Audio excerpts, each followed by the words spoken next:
He never called me by my name. For as long as I could remember, my father-in-law referred to me only as the girl Ryan brought home. Not spiteful, exactly, just distant.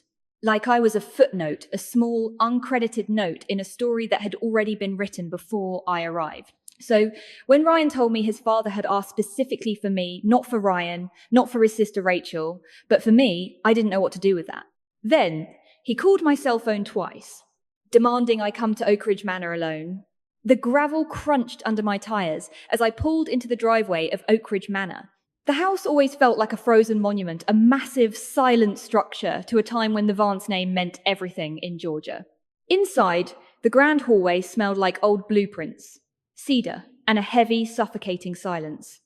I found Charles sitting behind his massive oak desk. His silver hair was neatly combed, but his fingers were trembling slightly as he clutched a thick manila folder. He didn't waste time with small talk. He pushed the folder across the worn leather surface, looked straight into my eyes, and whispered, "Tell me if I am losing my mind, or if she is stealing from me."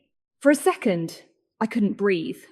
The weight of his question hung in the stagnant air of the study, pressing down heavily on my chest. But the shock did not turn into panic. As a probate paralegal who spent 40 hours a week looking at estate fraud and inheritance loops, my mind shifted automatically into a cold, clinical gear. Anger wasn't loud this time. It was an equation waiting to be solved.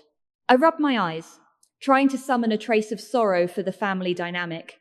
But there was only absolute clarity. This wasn't a domestic breakdown, it was a balance sheet of calculated betrayal.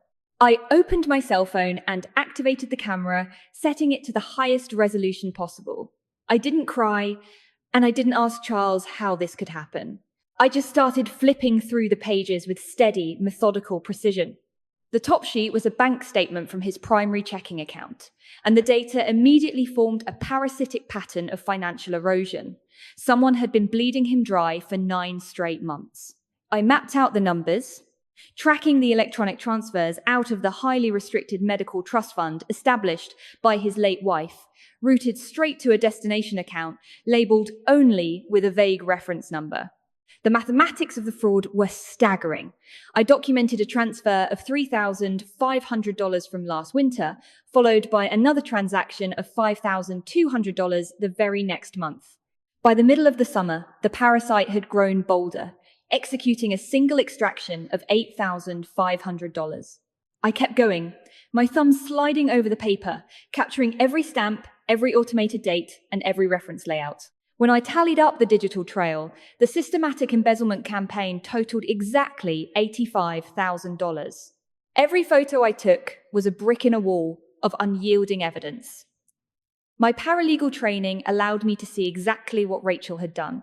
She thought she was being clever, hiding behind anonymous digital routing and relying on her father's cognitive decline to act as a permanent eraser for her tracks. She assumed that because I was just the girl her brother brought home, I would remain a silent spectator to her greed. She was wrong. Rachel had treated her own father's dignity as a disposable commodity, but she had left a paper trail, and numbers do not lie. Inside the quiet study, my phone screen glowed with a different kind of dawn, the kind made of irrefutable facts, cold numbers, and the beginning of a quiet, unyielding retribution. I looked up from the glowing screen of my phone, my eyes tracking the dust-covered blueprints hanging on the mahogany walls of the study. Decades ago, Charles Vance had designed the structural foundations for some of the heaviest bridges in Georgia. He understood load-bearing limits. He knew exactly how much weight a structure could take before it collapsed. But looking at him now, slouching in his worn leather chair, I realized he was facing an entirely different kind of architectural failure. Vascular dementia was slowly fracturing his mind, dismantling the brilliant blueprint of his memories piece by piece, and the grief of losing his wife had only accelerated the decay. Rachel saw that decay not as a tragedy, but as an asset. She had systematically turned his medical diagnosis into a legal and psychological smokescreen. Every time Charles misplaced his glasses or stumbled over a date, Rachel was there to smoothly label it an episode of confusion. She had spent a year building a meticulous narrative of his decline, whispering to my husband, Ryan, that Dad was growing dangerously paranoid. It was a calculated strategy. By convincing the family that Charles's mind was entirely gone, she preemptively invalidated his voice. If he complained about missing funds, it was just the dementia talking. She didn't just steal his $85,000. She actively stole his credibility so she could rewrite his legacy without interference. But what chilled me to the bone was learning that Charles had found a fraudulent bank statement 3 months ago, yet he had sat in this room completely silent until today. Why wait? Why endure the theft? But as a probate paralegal, I had seen this dark psychological pattern unfold in predatory households before. This was the invisible chain of a survivor. When an aging parent realizes their mind is failing, a deep, paralyzing fear takes root. Charles wasn't quiet because he was confused. He was quiet because he was terrified of absolute isolation and abandonment. In a toxic family dynamic, the vulnerable quickly realized that speaking up against their primary caregiver means risking total destruction. He knew that if he confronted Rachel directly, she would use her curated medical narrative to lock him away in a memory care facility, stripping him of his final shred of human freedom. The silence of an abused parent isn't weakness. It is a desperate act of survival, a way to keep the peace while waiting for someone outside the bloodline to finally see the truth. Charles had spent 90 days holding that terrifying secret alone, watching his own daughter treat him like an asset to be liquidated. My compassion for this man had been a luxury his biological children had overdrafted for years, but the line had been crossed. As I packed my notes back into my briefcase, I looked at his fragile, weathered frame and felt a cold, reasoning determination. Rachel had spent months executing a brilliant psychological scam, but she had underestimated the girl her brother brought home. This wasn't revenge, it was accounting. Everything stayed silent for days, but inside my head, Rachel's words kept echoing after she called me directly. She used my actual name, a sharp, venomous threat wrapped in professional courtesy. She told me I completely misunderstood the situation, that our father was fully informed, and that I would regret inserting myself into matters that had nothing to do with me. I didn't get defensive. I just told her to call her attorney and hung up. Rachel immediately shifted her strategy, escalating her hostility into a corporate offensive, drafting a falsified power of attorney and a forged physician's capacity assessment to lock Charles into a secure memory care unit before her financial tracks could be unraveled. To cover her tracks and keep her conflict-avoidant brother completely blind, Rachel manufactured a masterfully forged email from his chief neurologist, deceiving Ryan into believing the clinic had suspended Charles's cognitive preservation treatments due to health non-compliance. Ryan, who treated family disruption like a bad corporate report, swallowed the lie instantly. At a cold family gathering at Oak Ridge Manor later that week, the toxicity was suffocating. I watched Rachel patronizingly cut her father's food and speak to him like a helpless child for the cameras, cooing about how his memory care placement was an act of pure devotion. Ryan remained completely detached, his face buried in his corporate phone, entirely checked out. Watching her smile, I saw through the dark mechanism of her mind. This was the trap of cruel normalization. In toxic family hierarchies, predators like Rachel suffer from a chilling cognitive dissonance. Because she drove 40 minutes twice a week to bring groceries, her twisted accounting system normalized the crime. She genuinely believed her presence entitled her to an early inheritance, viewing the stolen $85,000 not as embezzlement, but as a completely justified caregiving fee. She normalized her cruelty until it became a standard business transaction, totally blind to the fact that she was actively killing her father's brain by cutting off his medical access. But I was done being a silent investor in their version of family. I bypassed the emotional drama entirely, shifting the conflict to a clinical, institutional level. The next morning, I delivered the digital file of photos and bank layouts to Edward, the managing attorney at my firm. Edward had spent 22 years dismantling estate fraud with lethal precision. Within 48 hours, his forensic audit exposed a gaping structural hole in Rachel's matrix. The power of attorney and property deed transfers had been certified by a corrupted notary working inside a prominent commercial accounting firm where Rachel's husband was a senior partner. She had stamped the critical transfers as a professional courtesy, completely failing her legal obligation to independently verify Charles's capacity. Edward looked across the desk at me, his expression flat. The notary was already fracturing under pressure, terrified of losing her license. Rachel thought her social status made her unshakable, but she had brought a knife to a corporate gunfight. This was no longer a domestic argument over dinner. It was a formal notification of an impending legal execution. Edward didn't call me with a sympathetic tone. His voice on the intercom was flat, carrying the weight of a forensic reality that changed the entire nature of our case. When I entered his office, the spreadsheets on his desk weren't just showing numbers anymore. They were showing a timeline of physical destruction. He handed me the bank tracing report, and as my eyes scanned the final destination of that stolen $85,000, the air in the room turned to ice. This wasn't a civil matter of ungrateful family greed. This was the kill shot. Rachel hadn't just pocketed the money for luxury investments or real estate flips. The audit proved that Rachel had used her falsified power of attorney to systematically drain the trust. The destination of that stolen $85,000 wasn't a medical facility, it was Rachel's private offshore account. Charles believed those withdrawals were being made to fund the specialized medical treatments his late wife had arranged for his care. Every single transaction I had documented, the $3,500, the $5,200, the $8,500 corresponded precisely to the monthly treatment cycles he was supposed to receive. But Rachel had intercepted the system. The realized strategy was sickeningly clear. Rachel had intentionally cancelled his medical appointments, intercepting the clinic's communications, and starving her own father of the very medicine holding his mind together. She wanted the decline to happen faster. She needed the fog to settle permanently over his memories, so he would lose the legal capacity to question her authority. By cutting off his treatments, she wasn't just stealing his past. She was engineering his mental collapse to accelerate her physical control over Oak Ridge Manor. It was a cold, biometric eviction disguised as administrative neglect. I stood up and walked over to the corner of the office, my thoughts traveling back to the desk at Oak Ridge Manor. I remembered the small, cracked silver photo frame of his late wife that sat exactly where those medical trust documents had been unceremoniously violated. Rachel had looked at her own mother's face every time she authorized a transfer, and she hadn't blinked. She had stood in that house, surrounded by his legacy, and chosen to watch her father slip into a forced prison of confusion just to secure a piece of prime real estate. Any tiny sliver of familial hesitation I had left died in that moment. You can negotiate with greed, but you cannot negotiate with a predator that trades a human life for a balance sheet. Rachel had stripped herself of every right to redemption, and the law does not recognize sibling loyalty as an excuse for felony fraud. I looked back at Edward, his pen poised over the formal criminal referral to the district attorney.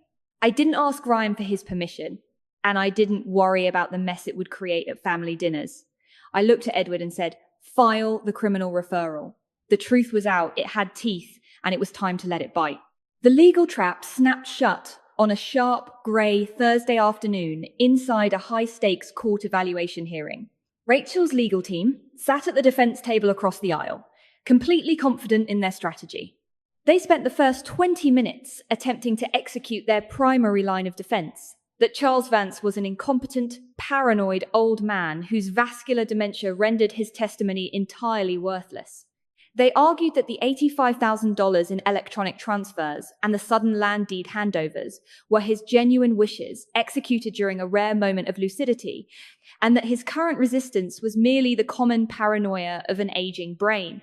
Rachel sat beside them, her face arranged into an expression of practiced, tragic sorrow, dabbing at her eyes with a tissue, playing the role of the devoted, exhausted daughter to perfection. Then the court-appointed evaluator turned to Charles. For a long, suffocating moment, the room fell into a heavy silence.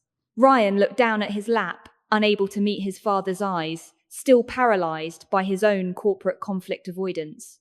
I watched Charles straighten his shoulders, his posture suddenly mimicking the unyielding lines of the structural bridges he used to design. The fog that Rachel had spent a year carefully cultivating around him seemed to evaporate in an instant. He didn't look at his daughter. He looked directly at the evaluator. And when he spoke, his voice carried a piercing, crystalline lucidity that shattered the defense into dust. He spoke for 40 minutes without a single drop in coherence. He detailed every electronic routing block Rachel had executed, Every unannounced visit, where his hand had been slowly and carefully guided across will amendments, and every phone call he tried to make that had been routed through her forced intervention. The evaluator asked him how he was coping emotionally with the betrayal. Charles was quiet for a second, his fingers tracing the edge of the table. He said, "My daughter did this to me. I keep trying to find a reason that makes it hurt less. I haven't found one yet, but at least now I know I wasn't losing my mind."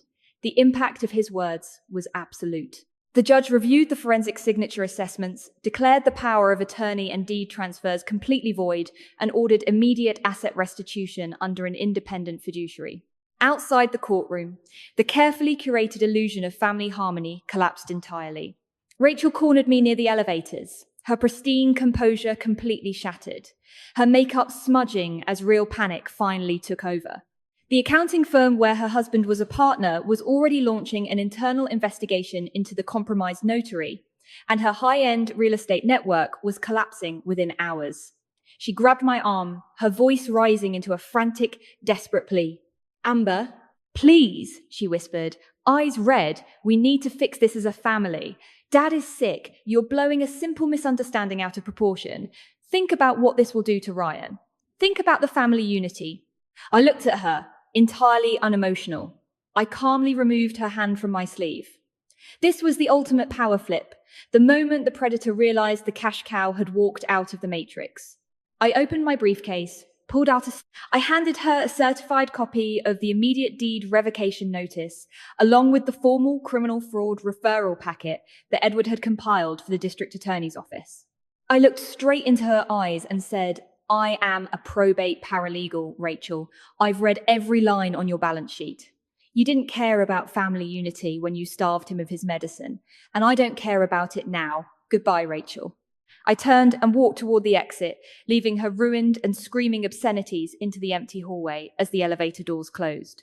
The autumn fog that had hung over the grounds of Oak Ridge Manor for months finally began to clear, letting the crisp golden sunlight stream through the high windows. Balance had been restored, not through a quiet family compromise, but through the cold weight of the legal system. The $85,000 was fully clawed back from the fraudulent accounts, ensuring every penny went toward the cognitive preservation treatments Charles so desperately needed. Rachel was currently facing formal criminal prosecution for elder financial abuse, her real estate network completely dismantled by the district attorney's investigation. The accounting firm had forced her husband to resign his partnership to protect their reputation, leaving her completely isolated in the wreckage of her own architecture. The following Sunday, Ryan and I drove out to the manor for a quiet dinner. Ryan was quiet, finally waking up to the reality of the dynamic he had spent years avoiding, but the suffocating silence of the house was gone. Charles had made a pot roast using an old family recipe. The carrots were slightly overcooked, and he used far too much salt, but the three of us sat at that kitchen table and ate every bite. Twice during the evening, Charles looked directly into my eyes and clearly addressed me by my first name. "Amber," he said. "Pass the bread, please." He didn't call me the girl Ryan brought home. He called me Amber. I just made note of it privately. The way you catalogue the small things that turn out to matter the most. In that quiet kitchen, I was no longer a footnote. I was family. I've come to realize that what people so often misunderstand about situations like this is that bloodlines are frequently used as a shield for monsters. The truth is, this was never about a simple family dispute. It was about a predator hunting a vulnerable mind. Most people would excuse this behavior, counseling you to swallow your pain just to keep a fake peace at holiday tables. They tell you that blood is thicker than water, forcing you to endure systematic exploitation just to maintain a pretty facade. But a boundary is not an act of cruelty. It is the ultimate realization of self-worth. If you find yourself in a similar situation, standing at the edge of a family dynamic where you are treated like an outsider or a nameless shadow, remember this: your compassion is a luxury, not a subscription that others are entitled to bleed dry. You do not owe anyone your loyalty simply because you share a genetic signature. Forgiveness isn't always about reconciling.